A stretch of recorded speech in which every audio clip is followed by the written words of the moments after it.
السلام عليكم ورحمة الله وبركاته እቺን ንግግር ከገለጽኩ በኋላ አሁን የምናገራትን መጨረሻ ላይ አንገብጋቢ የሆነ ላስተላልፍ የፈለኩት መልእክት አለ። እስከ መጨረሻ አዳምጡ፣ ከዛም ሼር አድርጉ።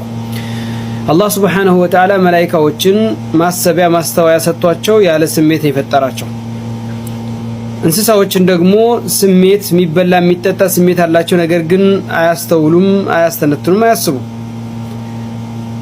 የሰው ልጅን ሁለቱንም ሰጠው፣ ማሰቢያ ማስተዋያ ስሜት። ስሜቱ ፍላጎቱ ከማሰቢያውና ከማስተዋያ የበለጠበት ያሸነፈው ከእንስሳ ይወርዳል። ማስተዋሉ ማሰቡ ደግሞ ከስሜቱ ረቶ የመጣ ደግሞ ከመላእክቶች ይቆጠራል። እዚህ ጉዳይ ላይ አላህ Subhanahu Wa Ta'ala ምን ይላል? أعوذ بالله من الشيطان الرجيم ولقد ذرأنا لجهنم كثيرا من الجن والإنس لهم قلوب لا يفقهون بها ولهم أعين لا يبصرون بها ولهم آذان لا يسمعون بها أولئك كالأنعام بل هم أضل.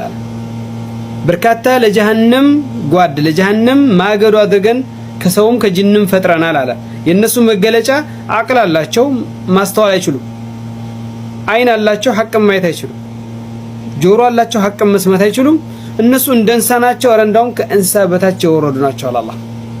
ترى وندم هتوشي الله سبحانه وتعالى عقل سيستن ትልቅ ፈضል ትልቅ ደረጃ ነው።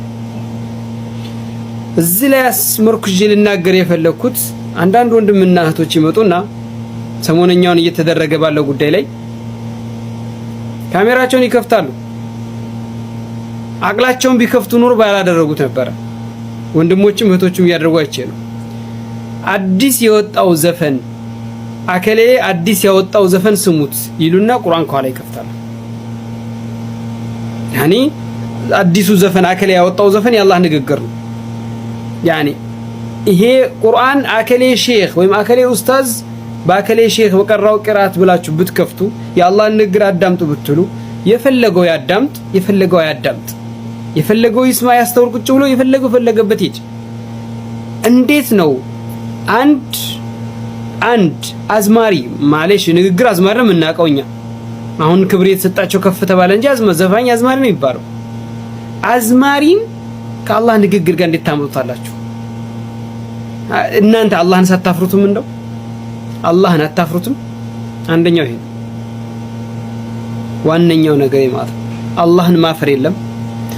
በዚሁ ላይ በማስመርከስ ደግሞ የተለያዩ የዒባዳ አይነቶች ላይና ሸራዕ ድንጋጌዎች ላይ የሚያፌዙና ያፌዙ ሰዎችን ከታች ኮሜንት የሚጽፉ የሚስቁ ሰዎች አሉ። አላህ Subhanahu Wa Ta'ala ምን ይላል? قل أبالله وآياته ورسوله كنتم تستهزئون لا تعتذروا قد كفرتم بعد إيمانكم. ይሄ አንቀጽ የወረደው ጂሃድ ወደ ተቡክ ዘመቻ እየሄዱ ባሉ ሰዎች ላይ ነው። ያለውም ተናጋሪው አንድ ሰው ነው።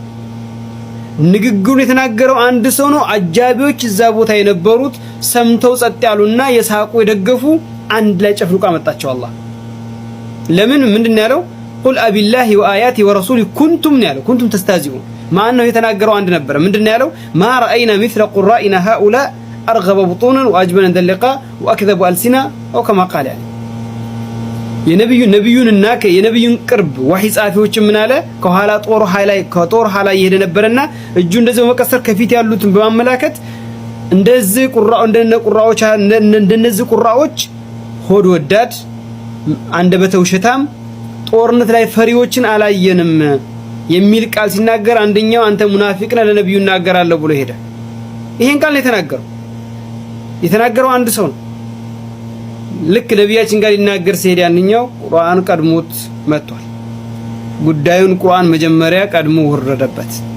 ስለዚህ እዚህ ጋር በዲን የሚላገጥበት ቦታ ላይ ከታች እየገባችሁ ኮሜንት ምጽፉ ይሄም ከዛ ከማላገጥ የሚያንስ አይደለም። አንድ ተራ አዝማሪ አጨብጫቢ ያበዛችሁላቸው ከናካቴ ሁሉም ማለት ነው። አዲስ የወጣው ያከለ ዘፈን ብላችሁ የአላህን ንግግር የአላህን Subhanahu Wa Ta'ala ንግግር አንድ ተራ አዝማሪ ጋር ማገናኘትና በዛ መልኩ ማምጣት ይሄ የአላህን ክብር መንካት ነው።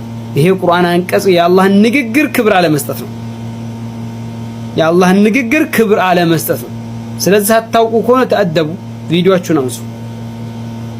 አይ ደግሞ አውቃችሁና የኮሜንትና የላይክ ጋጋታና የእይታ ጥም ኑሯችሁ ከሆነ አላህ ፊት ተሳሰባላችሁ። ማንንም አትጎዱም። በተለይ እህቶች ደግሞ ከንፈራቸውን እየጠቡ ፊታቸውን እየወላወሉ እየተወዛወዙ ይመጡብናል።